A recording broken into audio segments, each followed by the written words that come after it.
Hola, hola, un saludo para todos y cada uno de ustedes.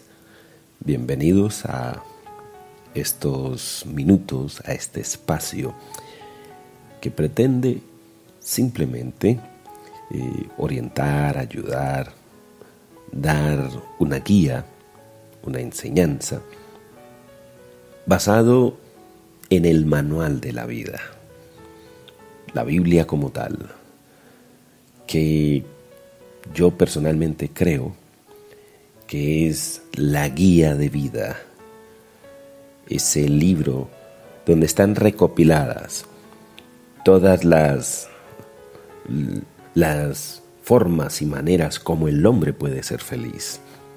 Aquí está el manual para que usted sea ese esposo, esa esposa, esa familia, ese hogar feliz.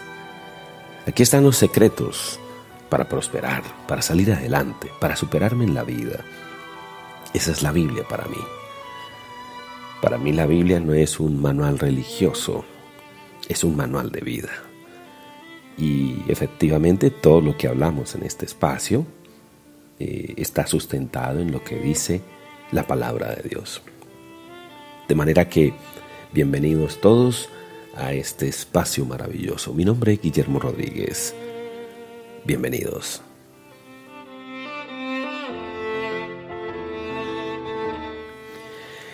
En la palabra de Dios, efectivamente en Génesis capítulo 4, comenzamos entonces en el versículo 1. Dice la Biblia: conoció Adán a su mujer Eva, la cual concibió y dio luz a Caín, y dijo: por voluntad de Jehová he adquirido varón. Y el versículo 2 dice: después dio a luz a su hermano Abel, y Abel fue pastor de ovejas, y Caín fue labrador de la tierra. Bueno, vamos a hablar un poquito de estos pasajes que nos ponen a pensar demasiado, porque la Biblia es eso. Y vayamos a ese tiempo, en la imaginación, en el espacio, y pensemos.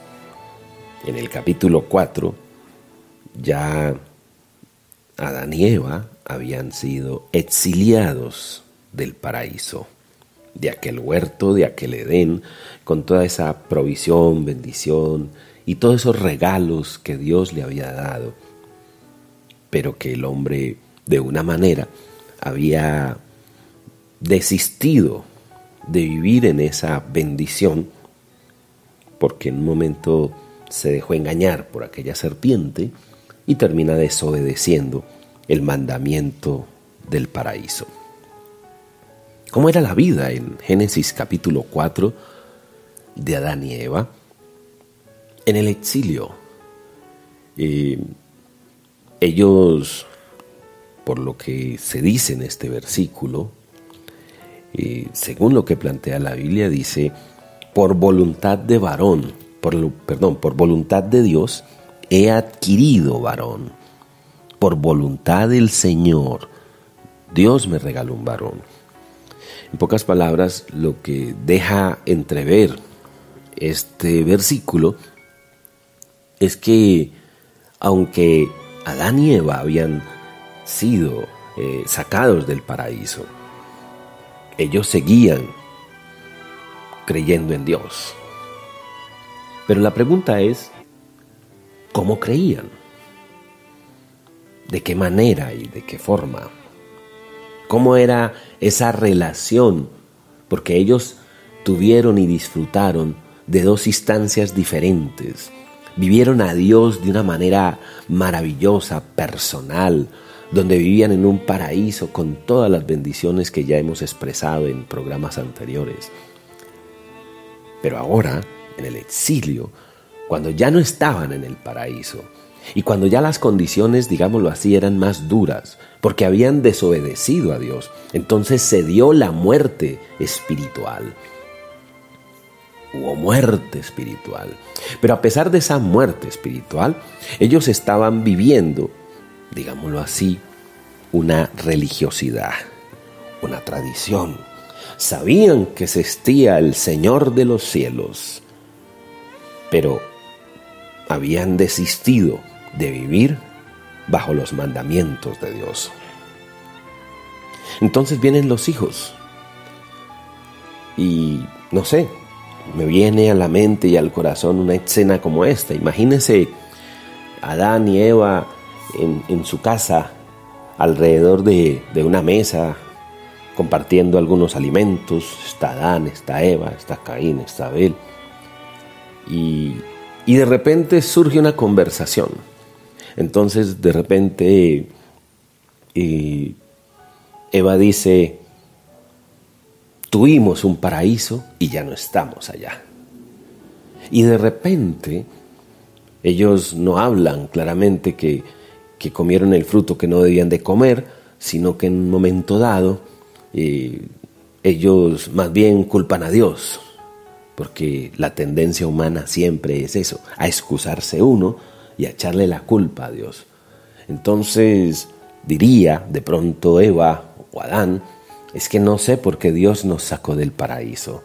Nos creó, nos puso en un lugar fantástico y maravilloso. Ahora estamos exiliados y aquí no es fácil, no es sencillo, no hay trabajo, es duro comer, la tierra es dura, no se puede. Está muy difícil la situación, está complicada. No sé por qué Dios nos ha abandonado. ¿Le parece familiar? ¿Usted cree que yo exagero? No sé. Ese es uno de los escenarios que pudo haber acontecido, ¿cierto? ¿Y por qué me atrevo a decir esta clase de ejemplos? Bueno, la evidencia de eso es Caín y Abel. ¿Quién fue Caín y quién fue Abel? Y son dos hijos totalmente diferentes. Nacieron en el mismo entorno, de unos mismos padres. Pero se denota la diferencia entre Caín y Abel. Por eso todas estas conclusiones se fundamentan en estos dos personajes, en estos dos hijos. Porque los hijos son el reflejo de sus padres. Y estos hijos nos muestran claramente qué es lo que está ocurriendo. Y cuando uno comienza a identificar a estos hijos, hay diferencias tremendas. Caín el mayor, Abel el menor. Dice la Biblia que Abel fue pastor de ovejas y Caín fue labrador de la tierra. Entonces imagínense, Caín siguió la ruta establecida por su padre. Su padre Adán era labrador y efectivamente Caín también siguió el ejemplo de su papá. ¿Qué ocurrió en Abel para que no fuera él labrador y él se convirtiera en pastor de ovejas? Yo, para mi criterio personal, yo digo, ese Abel fue el primer empresario con una visión tan clara que transformó las sociedades del principio. El primer hombre emprendedor, creativo, que vio una necesidad, que vio una oportunidad de negocio. Ese empresario en potencia llamado Abel. Y dejó de ser labrador y tomó una opción de negocio increíble, distinta, maravillosa. Abel se convirtió entonces en pastor de ovejas. Y marcó una línea, claro que sí. Tanto que aquí es donde uno descubre varias cosas, usted y yo lo sabemos.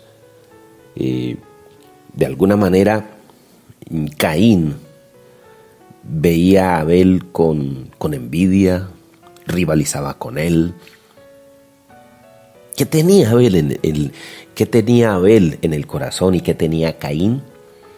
Caín rivalizaba con su hermano. De alguna manera se podría decir que Abel prosperaba como pastor de ovejas y Caín, en cambio, como que no le iba bien en el negocio. No sé, es una de las posibilidades. Porque dice la Biblia que aconteció, andando el tiempo, que Caín trajo del fruto de la tierra una ofrenda al Señor. Y Abel también trajo de los primogénitos de sus ovejas, de lo más gordo de ellas. Y miró a Dios con agrado a Abel y a su ofrenda. O sea, volvemos a lo mismo. Existía el ritual, la tradición, la religión. De alguna manera, ellos entendían que existía Dios y hacían ofrenda y presentaban a Dios su ofrenda. Eso les había enseñado sus padres, pero la relación que tenían con Dios no era buena. Pues muestra de eso es el corazón de Caín. El corazón de Caín estaba lleno de odio, de rabia, de frustración, de tristeza, de dolor. Es más, cuando presenta la ofrenda, presenta una ofrenda. Dice la Biblia algo, sí, no trascendental, algo, yo me imagino que llevó una mata, una hortaliza picha, podrida, algo así. Presentó algo sin más ni más. Ese era Caín. ¿Y qué pasaba con Abel? Un caso interesante que ya entonces estaremos profundizando en este tema. Pero que es bueno que nosotros entonces entendamos que aquí está una enseñanza maravillosa para entender que el huerto y el Edén lo podemos recuperar. Vamos entonces avanzando. Soy Guillermo Rodríguez. Chao.